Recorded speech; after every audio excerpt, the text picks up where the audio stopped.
가격이 오르고 내리는 부분에 대해서 말씀을 드릴게요. 원자재 가격이라든지 수요 가격 또는 부동산 가격, 어떻게 어떤 수요와 공급에서 보통 일반적으로 결정이 됩니다. 많이 찾는 상품이냐 아니냐, 또는 많이 찾더라도 라면같이 싼 제품이 있고, 많이 찾더라도 사람들이 받아들일 수 있는 가격이 있는 거죠. 주요 식품 같은 경우, 식품 하나에 전쟁 때에는 먹을 게 없을 때는 엄청 비싸게 거래가 되죠. 그럼요. 그래서 희소 가치, 사람들이 필수제인데 희소 가치를 희소 가치를 가졌느냐 안 가졌냐, 이것이 이렇게 가격이 있어요. 안 살 수가 없어요. 안 살 수 없는 것이 평상시에는 이게 물자가 풍성해서 모르지만 전쟁 때에는 물입니다. 그래서 물 못 구하거나, 더구나 식량, 식량을 못 구하거나, 에너지가 뭐가 됐든, 뭐 석유가 될 수도 있고, 화목난로가 될 수도, 화목 나무가 될 수도 있고, 전기가 될 수도 있고, 이런 부분들이죠. 그리고 세수 안 해도 살 수는 있어요. 살 수는 있는데 좀 생활 환경이 좀 그렇죠. 필수 소비재라는 게 존재합니다. 집 없이도 살 수 있어요. 집 없이도 살 수 있는데, 텐트 치고도 지금 난민촌 같은 거 살 수는 있는데, 안 먹고는 못 살죠. 물이나 이런 것들, 그 다음에 이렇게 에너지 없이, 빛 없이도 전기 안 들어도 살기는 가능해요. 전쟁 때는 그렇죠. 이 필수 소비재는 일반적으로 사람들이 많이 이렇게 소비를 하기 때문에 평상시에는 가격이 안정돼 있어요. 그러나 전쟁이나 특수한 상황에서는 가격이 팍 뜁니다. 그래서 일부러 그것을 이렇게 어떤 유도를 해서 인위적으로 가격을 조작하는 세력들이 있을까요? 이게 만약에 가상적인 상황을 설정한다면 그런 게 있을 수 있는 거죠. 그래서 평상시에는 너도 나도 막 그것을 생산을 한다, 농토에서, 또는 가축 같은 걸 이렇게 생산을 한다.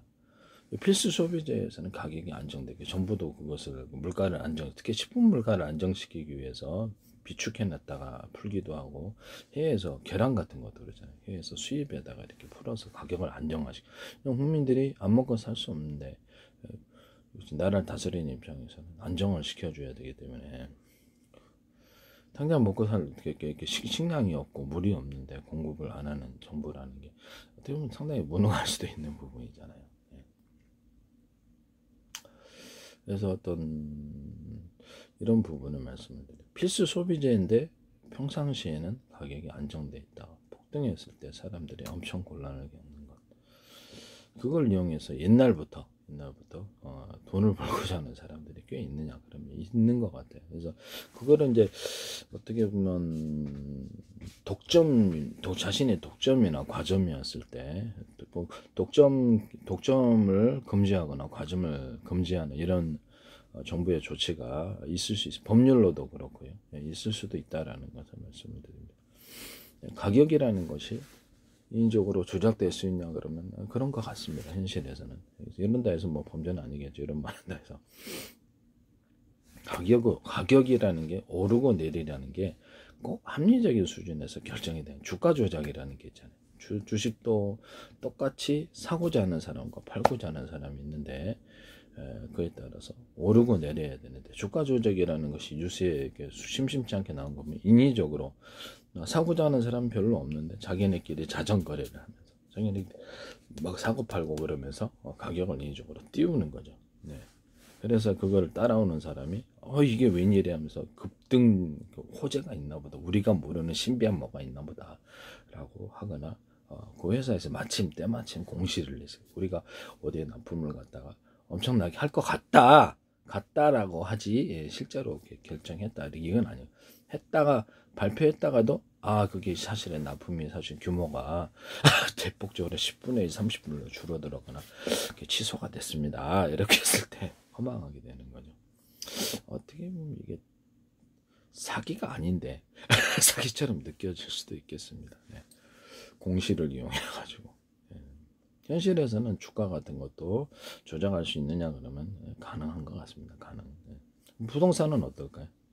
부동산도 가능합니다. 가능은 한데 자기네들끼리 예전에 그 부동산끼리 뉴스에 한번 나오더니 자전거래가 주고 팔고 해가지고 특정 어떤 그 부동산 업체는 자금을 전주라는 게 끼고 이렇게 올려가지고 사람들을 따라오게 해서 가격을 이렇게 인위적으로 계속 또 이렇게 인위적으로 유지를 하는 그런 사람들이 있는 게 주인이 있다라는 거죠. 특정 부분에 이런 것이 가상적으로는 있을 수 있다. 현실에서 뭐 내가 그렇게 누가 했다 그러면 범죄가 되는 거거든요. 명예훼손이라든지 그런 게 있을 수 있냐면 있을 수 있다라는 거죠. 그래서 어떤 분위기를 또는 그것을 특정 세력이 유도를 하지 않아도 분위기를 따라서 와 투자를 했다가 망창 그것을 떠안아서 망하는 경우가 있느냐 뭐 그런 것 같습니다. 현실적인 수요가 뒷받침되지 않는 인위적으로 가공된 상황에서 가공을 하는 거죠. 이게 뭐 이렇게 어떤 자기가 선전 방송 선전 이렇게 해가지고 사람들에게 투자자들을 끌어모아가지고 그렇죠. 실제는 아닌데 건강 투자다. 그러면 이제 호재를 탁 터뜨린 다음에 많은 사람들을 막 모이게 해서 그것을 알고 보니까 다 사기였더라. 이런 경우도 있어요. 그래서 투자자의 자신의 본인의 판단이 매우 중요한 부분인가 그런 것 같습니다. 네네. 누구도 그 재산 손실을 당했다 해서 그 보상해 주는 사람이 별로 없을 테니까요. 정부라 할지라도 투자는 개인 책임으로 부동산 투자 같은 걸 누가 뭐 해주나요? 투자는 뭐 개인의 책임이 없느냐? 있어요. 있습니다. 주식 투자 잘못했다 정부가 보상해 준 거 보셨습니까? 그렇죠? 네, 채권 투자 잘못했다고 보상해 준 건 없는데 투자에 대한 판단은 여러분들 자신이 해야 될 것입니다. 올라갈 만한 특정한 요인이 있느냐 또는 그것이 필수 소비재고 희소 가치가 있느냐. 부동산은 막 찍어낼 수가 없잖아요. 그다음에 주식은 어문 같은 거 막 어떤 회사가 부도나게 지금 남발을 해버리잖아요. 그죠? 남발을 해가지고 그걸 멋모르고 기관 투자가들은 사지 않는데 은행 같은 이제 뭐 이렇게 뭐 정권에 뭐 이렇게 투자 회사들은 안 사요. 안 사는데 개인들은 정보가 좀 어둡다 보니까 그걸 사요. 높은 이유를 준다 그러면 그걸 했다가 손해 보는 경우가 많아요. 네, 이런 부분을 말씀드립니다. 그래서 투자를 할 때 실제 그것이 올라갈 만한 특정 요인이 있느냐, 일시적인 호재냐, 아니면 장기적인 지속적인 호재고 더 이 사람이 회사다 그러면 더 크게 납품할 것 같다. 기술이 확실하다. 그랬을 때 미리 선투자. 그게 선투자하는 것이 이제 이게 스타트업 투자죠. 엔젤 투자인데 이것도 성공 확률이 되게 낮아요. 그래서 이렇게 잘하면 성공하면 이렇게 싸게 주식을 매집을 했다가 나중에 대박 터뜨리는 경우도 있어요. 네, 있습니다. 네, 페이스북 같은 경우도 처음에 작게 시작했죠. 마이크로소프트도 작게 시작을 했죠. 그래서 손투자하는 사람들이 존재합니다. 부동산도 마찬가지로 손투자하는 사람들이 존재. 딱 미래를 이렇게 뭐 이렇게 궁예 독심술처럼 볼 수는 없지만 미래에 대해서 과학적으로 합리적인 판단을 내린 거예요. 아 이게 정부의 정책 또는 어떤 서울시다 그러면 서울시의 지자체의 정책이 있다. 이쪽 도로를 따라서 쭉 이렇게 가만히 보니까 저렇게 개발시켜놓은 의도적인 것이 있다. 고도 완화를 차근차근 시켜주다. 한번 그쪽에 대해서 딱 보고 있다가 정부의 정책이니까 그쪽을 고도 완화를 시켜주면 같은 땅 대비해서 1.5배, 또 2배를 더 또는 몇 배를 더 올릴 수 있다면 그렇죠. 투자 대비해서 엄청 수익을 거둘 수 있어요. 고도 완화 되는 보통 돈 많이 법니다. 그래서 고도 완화 되는 것을 보고 있다가 또 사람들의 실제 거기가 수요가 뒷받침이 됩니다. 사람들이 많이 몰리는 어떤 핫플레이스라는 게 존재해요. 유동인구가 많은가? 대학로다 그럼 사람이 거주하지는 않지만 그 주변에 거주하는 그 인구는 별로 안 되죠. 유동인구 많이 놀러 오는 사람이 많아서 거기서 돈을 써준다, 소비를 해준다. 그럼 거기 장사가 잘 될 텐데 장사가 잘 되니까 사람들이 너도 나도 그 상권을 차지하려고 합니다. 차지하려고 합니다. 손 투자하는 사람이 있었을 거예요. 그렇게 되면 나중에 투자하는 사람들이 있었겠죠. 어느 시점이 지나면 그것이 견고한 상권, 이게 먹자 골목이다. 50년 막 이렇게 가는 데도 있어요. 50년, 100년짜리도 있습니다. 보통 몇십 년짜리 먹자 골목은 수요가 웬만해서는 변하지 않아요. 먹어야 되니까. 그 주변에 회사, 오피스 건물이 회사가 많다. 근데 그 회사가 떠났다. 그럼 거기 다 망합니다.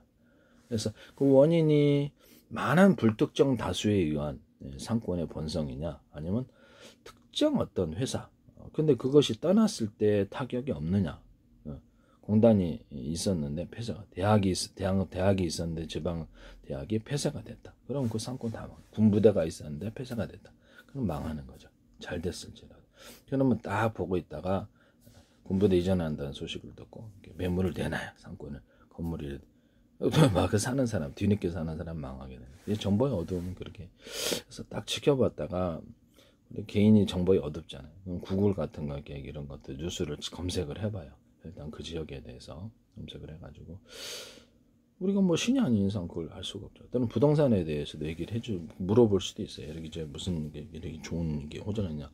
그다음에 또 제대로 얘기를 해주지 않는 사람도 있겠지만 제대로 얘기해 주는 사람도 있어요. 네. 네, 그렇게 해서 부동산에 대해서도 이렇게 안테나를 둬야죠. 안테나를 둬가지고 이렇게 해서 들어줘야 돼. 부동산도 제대로 얘기해 주느냐. 이게 좋은 거 있으면 자기가 다 지금 뭐하러 가르쳐 주겠습니까? 쉽게 가르쳐 주는 분들은 없어요. 좋은 장점만 설명을 하죠. 그럼 좋은 장점과 단점에 대해 설명해 주는 사람이 있냐. 장사해야 되는데 쉽게 안 하죠. 그래서 사실 최종적인 판단은 자신이 부동산에 안테나를 둘 수도 있고 물어볼 수도 있고 전화로, 아니면 이렇게 구글 같은 거 쳐보거나 뭐 다른 데도 다 쳐보는 거예요. 쳐갖고 그 지역에 대해서 뉴스를 검색을 하는 거예요. 벼룩시장도 보고 시세가 매물이 많이 나오면 왜 매물이 많이 나오지라는 의문을 좀 써. 원래 평상시에 이 정도 인구 속에서 이 정도의 매물이 나오는 게 적정한가? 아니면은 그렇죠, 이 사람들이 이사 가고 이러니까. 아니면 일시적으로 매물이 많이 나오는가? 지속적으로 매물이, 내가 알지 못하는 어떤 이 지역에서 핫플레이스가 떠난다. 이렇게 유동 인구를 많이 있게끔 하는 그것이 떠난다.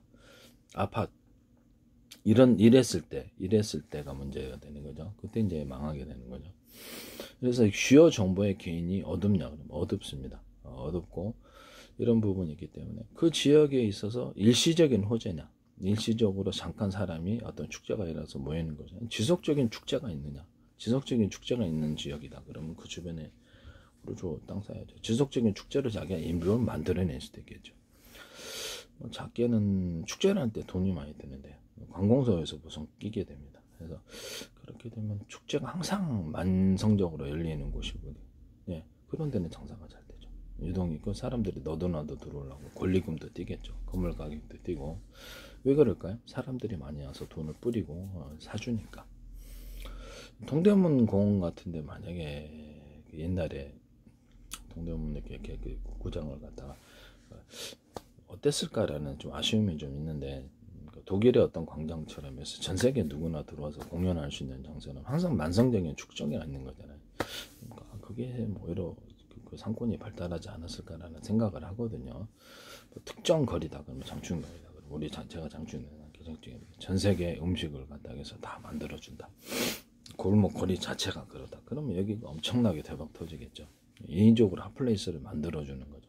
뭐 그 지자체가 그것을 개입해서 제주도의 어떤 노용당이다, 그 먹자골목이다, 거기 전 세계 음식을 만드는 것을 인위적으로 유도를 하거나 축제를 열어주거나 버스킹, 그렇죠. 작은 핫플레이스 버스킹을 상시적으로 허락한다면 우리 사람들이 그거 보기 위해서 뭐 볼 게 있어야지. 홍대 같은데 사람들 왜 갈까요? 볼거리 있고 먹을거리 있고 즐길거리가 있으니까 가는 거 아닙니까? 지하철 타고라도 가잖아요. 차 타고라도. 뭔데? 가야만 할 만한 어떤 특정의 요소, 특정의 유인 효과가 있는 거죠. 이런 부분을 말씀을 드립니다. 그렇게 해가지고 그것이 일시적이냐? 일시적인 거라면 잠시 일시적인 수요가 사라지고 그것이 잠깐 부동산 올라갔다가도 폭삭 가라앉겠죠. 공단이 떠났다, 군부대가 이전했다, 어떤 기업이 그 오피스 건물이 있었는데 기업이 떠나버렸다. 그러면 그 주위에 먹자골목 장사할 텐가? 안 되죠. 그러면 먹자골목인데 주변에 뉴스를 검색해서 이게 무슨 어떤 본사가 이 근처에 온대더라. 그래서 여기서 상주 인구가 500명 더 들어가고, 그럼 주변에 식당 장터. 이거 봐, 이 건물을 사야 되겠다. 그렇죠. 예상을 한다는 거죠. 예상을. 그것이 이제 가짜 뉴스냐 진짜 뉴스냐. 실제로 그것이 10년 후에 될 거다. 그럼 그게 무슨 소용이 있겠어요. 비를 사는 게 바보짓이죠. 돈이 묶이고 이자를 은행 이자로 이렇게 빌려서 했다면 은행 이자로 한창 내야 되는데, 그런 부분도 있어요. 자기 돈으로 투자, 가격이 올라갈 거라고 예상해서 사람들이 보통 투자를 하거든요. 그래서 근데 그것이 오판할 수도 있고 잘못된 판단일 수도 있고요. 그래서 투자는 전적으로 자신의 책임이죠. 예. 돈 많이 벌었다 해서 나한테 나눠줄 것도 아니고, 그러니까 그것을 제대로 투자를 가르쳐 주는 사람이 있어요. 있긴 이제 하지만 그렇지 않은 사람도 허다하다, 이런 부분을 말씀을 드립니다. 부동산이라도 자기 좋은 거 있으면 자기가 다 지금 뭐하러 가르쳐 주겠어요. 자기에게 돈 이득이 되는 사람한테 특별 정보를 가르쳐 줄 수는 있지만, 그렇죠. 그것도 함정이 숨어 있을지 어떻게 합니까? 예. 제일 올바른 투자자는 장점과 단점, 이런 부분을 올바르게 해서 객관적인 판단을 스스로 하도록 그렇게 해주는 사람이 제일 올바른 거겠죠. 조언을 했을 때. 그러나 최종적인 판단은 투자에 대한 책임은 자신이 져야 된다는 거죠. 그 지역의 모든 부동산이라도 다 오를까요? 그렇잖아요. 후미진 곳에 있는 것은 상대적으로 늦게 오르고, 그래도 뛰어오르겠죠. 사람들이 많이 온다면. 그러니까 사람들이 많이 오는 것이 일시적이냐, 아니면 수요가 많다는 거. 수요가 뒷받침되지 않지 잠깐 반짝 올라가는 거는 폭삭 주저앉아요. 그래서 이제 제가 방송에서 뭐 가로수길 한때 막 떴다가 돈 엄청 들어오고 산 사람들이 폭삭 막 사람들이 없대잖아요. 그거 비슷한 게 해방촌 같은 거, 또는 경리단길, 이렇게 저기 이태원의 뒤에 경리단길이 있었잖아요. 하얏트 호텔 저기 밑에 골목 이렇게 쭉 언덕배기로 해가지고, 그것도 한때 뛰어올랐다가 다시 폭삭 이렇게 주저앉았단 말이에요. 그러면 이것은 일시적인 수요입니까? 아니면 지속적인 수요가 있다면, 네, 그것이 주저앉을 이유가 없을 텐데요. 임대가 안 되는 가게가 많으면 가격이 올라갑니까? 아니면 떨어집니다. 임대가 안 된다는 건 장사가 안 된다는 거고요. 그래서 빈 공실이 많다 그러면 장사가, 그 사람이 아무리 설명을 해도 장사는 안 되는 거죠. 뭐 건물주라든지 주변에 부동산이 우리 여기 장사 잘 돼. 근데 빈 공실이 100개야.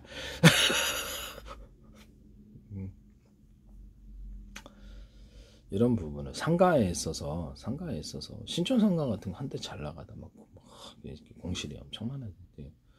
이런 데는 가격이, 건물 가격도 내려가게 되는 거고, 명동도 한때는 잘 나가, 요새는 조금 외국인으로 회복됐다는데, 명동도 잘 나가다가 지금 내국인이 상대적으로 좀 줄어든 것 같아요. 지금은 옛날보다는 좀, 동대문 사건도 옛날에는 막 바글바글했는데 지금은 폭삭 가라앉은 것을 보면 어느 정도는 회복은 하는 것 같습니다만 옛날만큼은 아닌 것 같아요. 옛날에도 제가 어렸을 때도 동대문 같은 데 한번 딱 나가보면 사람이 밤에도, 새벽에도 바글바글해요.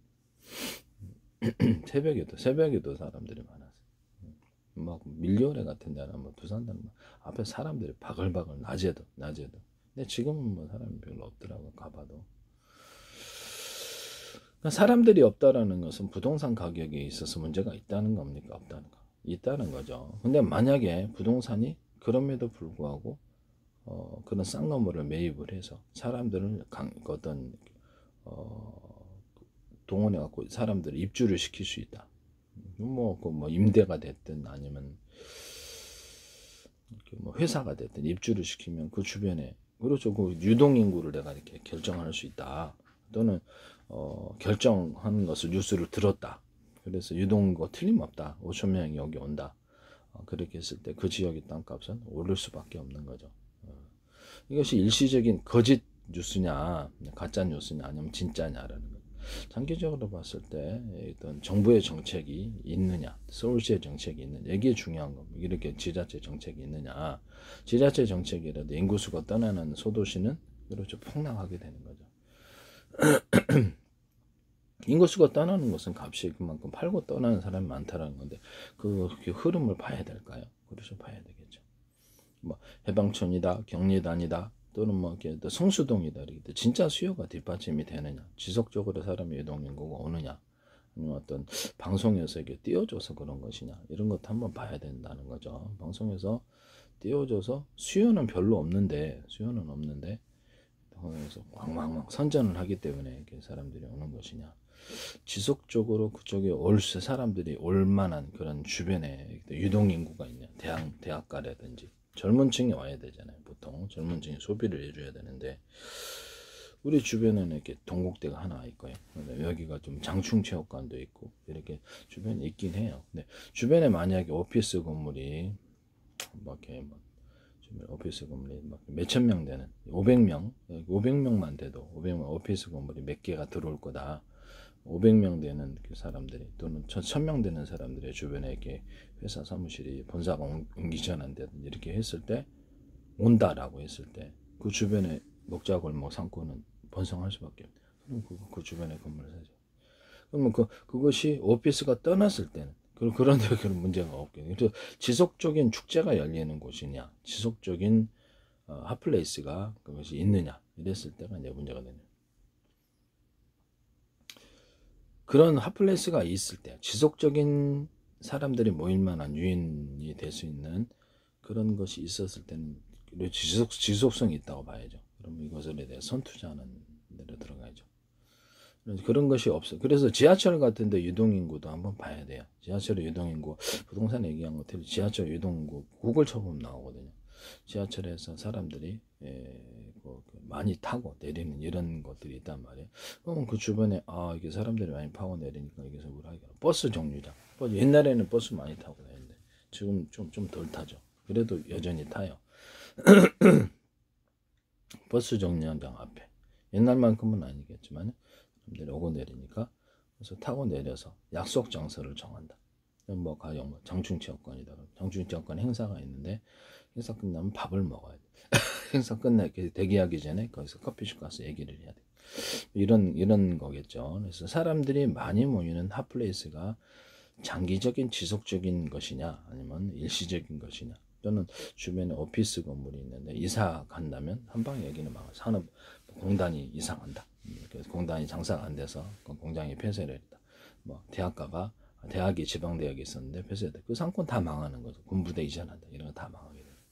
그래서 그것이 수많은 다수에 의한 그 참여냐 아니면 홍대처럼 홍대 오피스 건물 하나가 있었는데 1000명이야. 만 명이 있고 근데 거기 떠나버리면 망한다. 그렇죠. 떠나버렸을 때 망하는 이런 상권이냐 아니면 수많은 불특정 다수에 의한 참여에 의한 상권이냐. 대학로 같은데 홍대 같은데 그러겠죠.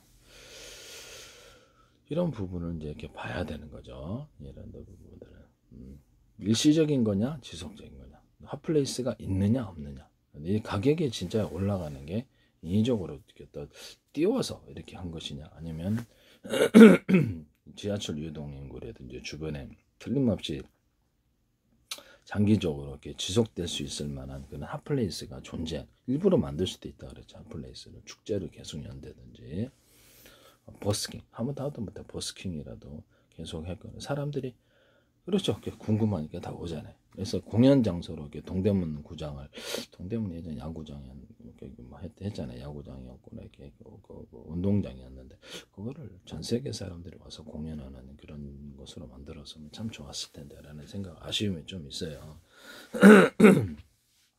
가도 사람이 없어요 지금.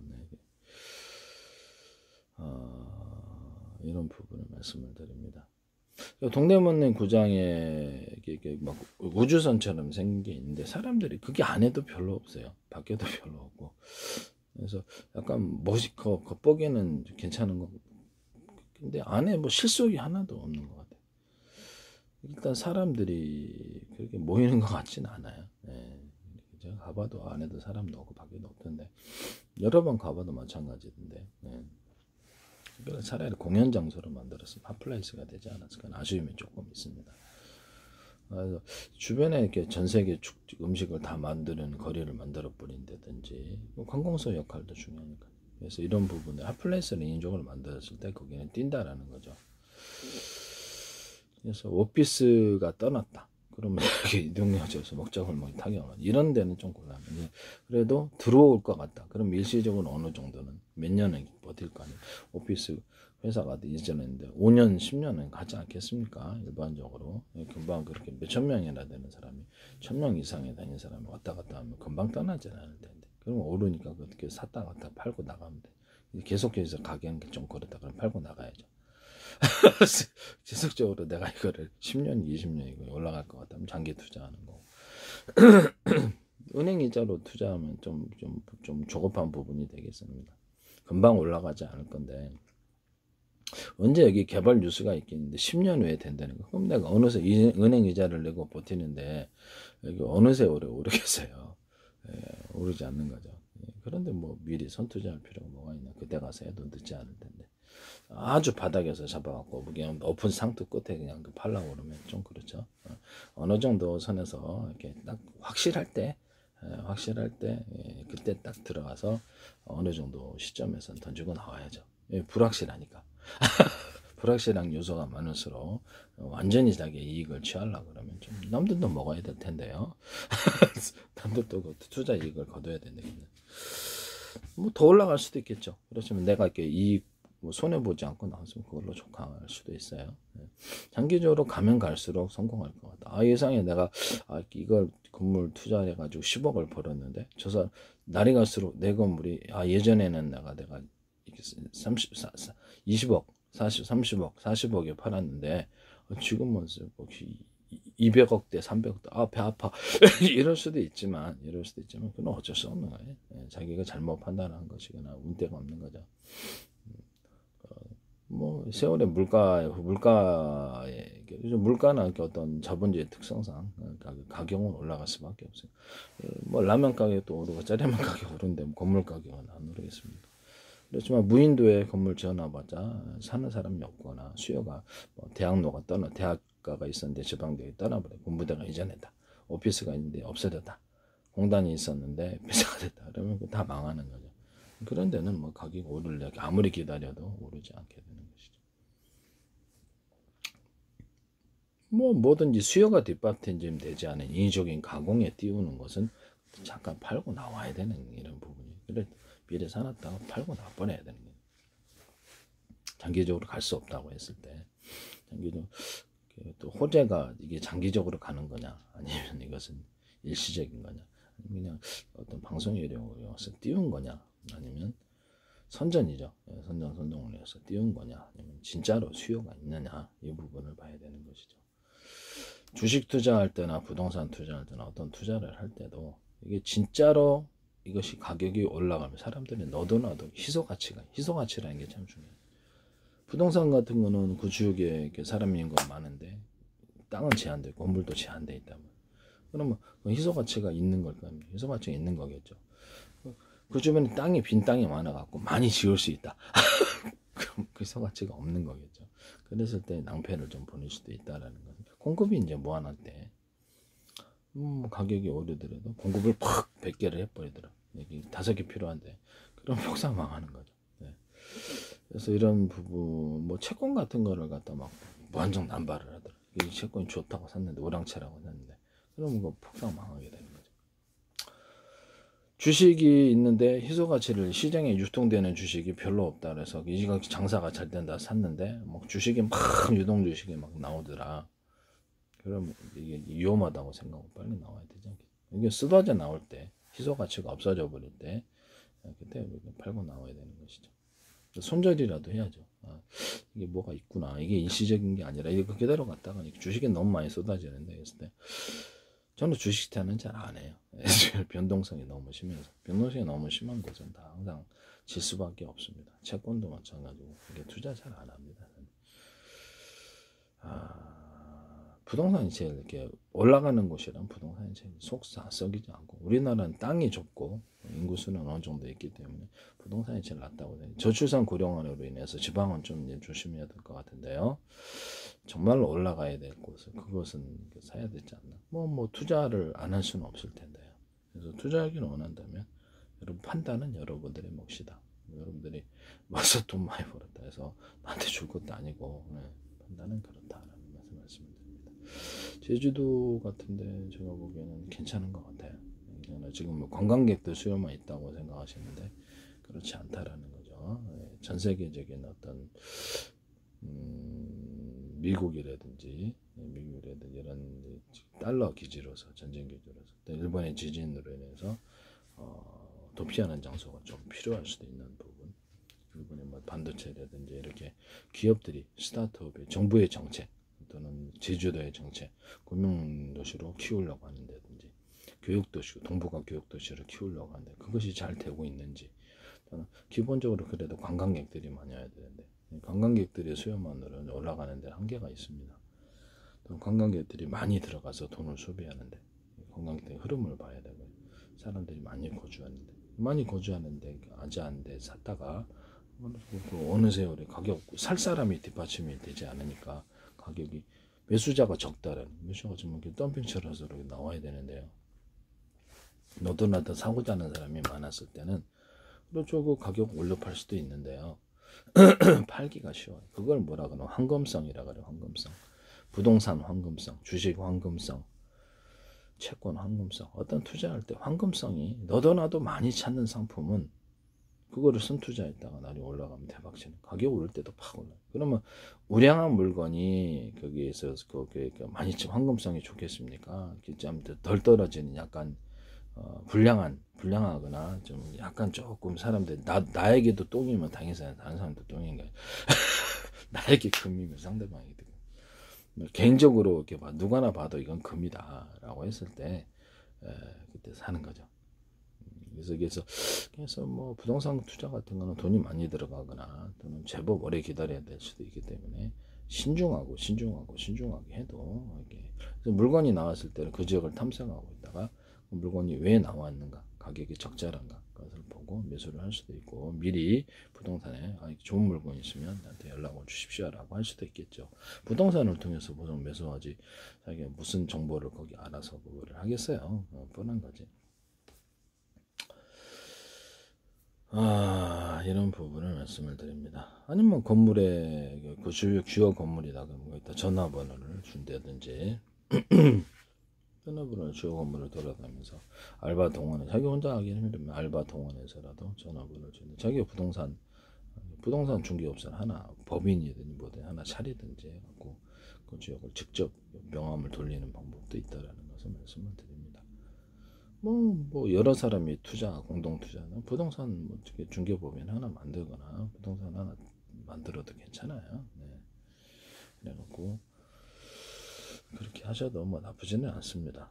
그래서 부동산 법인 만든다 해서 범죄는 아니니까요. 그래서 그렇게 하는 게 오히려 올바르게 거기서 건물 거래하는데 상당한 수수료를 줘야 된다. 건물에다 그러면 부동산 중개법인을 가지고 그 지역에 상지하게 그 지역에 다른 투자들도 내가 많이 데리고 있거나 같이 움직인다고 했을 때 부동산 중개법인을 통해 거래하면 수수료를 전략도 하고 우리가 직접 영업을 할 수 있잖아요. 그 주변 건물들에 대해서도 정보가 어느 정도 바삭하게 되는 거죠. 그 사람들이 와서 우리 팔 물건이 있는데 그러면 이렇게 정보가 이쪽으로 들어오면 그쪽에서 잘못된 정보, 자기네들끼리 부동산입니다. 끼리끼리 정보를 가지거나 잘못된 정보를 주면 어떻게 해요?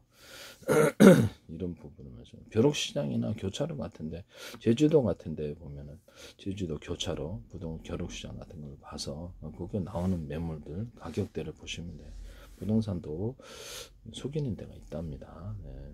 좋은 물 있으면 자기가 돈 벌지 뭐하러 여러분들이 가르쳐 주겠어요. 여러분들 같으면 어떻게 하시는데요? 그리고 우대를 해주는데 부동산에 대해서 후하게 해주는 데를 사람들이 하려고 그러죠. 네. 그래서 이쪽을 팔려다 다른 데 속여버린 돈이 더 많아요. 여러분들 같은도 그럴 텐데요. 네. 그런 부분이 있습니다. 그럼 과도하게 이렇게 줘서는 안 되겠죠. 불법적인 거래라든지 이런 건 해서도 안 되겠고. 그래서 정보에 어두우면 그쪽에 부동산에 투자를 할 수 없고 부동산 중개업소에서 보통 정보가 들어오기 때문에 그 업을 종사하니까 그렇죠. 아니면 직접 알바를 동원해서 건물에 일일이 명함을 뿌리든지 혼자서 하기 힘들면 알바 동원하면 되죠. 그 주변에 싹 그냥 명함을 뿌려버리는. 예. 그래서 부동산도 주변에 있어도요. 이게 그 부동산이 어디 있는지도 몰라요. 일반적인 사람들 가장 가까이 있는 부동산에다 전화를 한다든지 아니면 뭐 네이버라든지 이런 거 쳐가지고 부동산 전화번호 알아서 거기다가 매물이 있다고 전화를 하죠. 뭐 임대할 게 있는데요. 뭐 이렇게 요새는 직방 같은 것도 있고 그래서 뭐 피터팬 저기 뭐죠? 그 부동산 네이버 치면은 피터팬 나오거든요. 뭐 그런 데도 그냥 올려놓을 수가 있고요. 매물을 그래서 임대 물건이라든지 아니면 매매 물건을 공짜니까 올려놓거나 또는 벼룩시장에 벼룩시장 교차로에 올려놓을 수도 있어요. 그런 데는 이제 큰 투자가 보기는 좀 힘들겠죠. 건물이 큰 건물을 매매하는데 뭐 그런 데 보고 사겠어요. 그래서 부동산에 보통 이렇게 매물을 내놓든지 이렇게 직방 같은 데도 이렇게 뭐 괜찮지 않아요? 올리시는 데는 다 올려보는 게. 부동산 중개업소들도 매수자를 이렇게 정확히 정보가 없기 때문에 직방 같은 데는 이런 데 광고를 올려요. 자기네들이 돈 들여갖고 광고를 해서 이게 또 부동산을 하고 팔고 하는 거죠. 그래서 그분들에게 또 수지를 드리는 것은 당연한 거죠. 자기네들 노력 광고를 했든 어떻게 하든지 사람을 만나갖고 막 설득을 했을 텐데 또 돈을 드리는 게 당연해요. 네. 인색하면 이렇게 잘 안 해주죠. 네. 부동산에 대해서도 이렇게 가짜 정보를 주는 분들이 있고 사기치는 분들도 있다는 어디 어떤 세계나 다 마찬가지. 이런 부분을 말씀을 드립니다. 객관적인 합리적인 판단을 하도록 하는 부동산 중개업체라든지 이런 분들은 좋죠. 네, 그래서 이런 부분들에 대해서 좋은 대인관계를 가질 필요도 있다고 생각합니다. 네, 그렇습니다.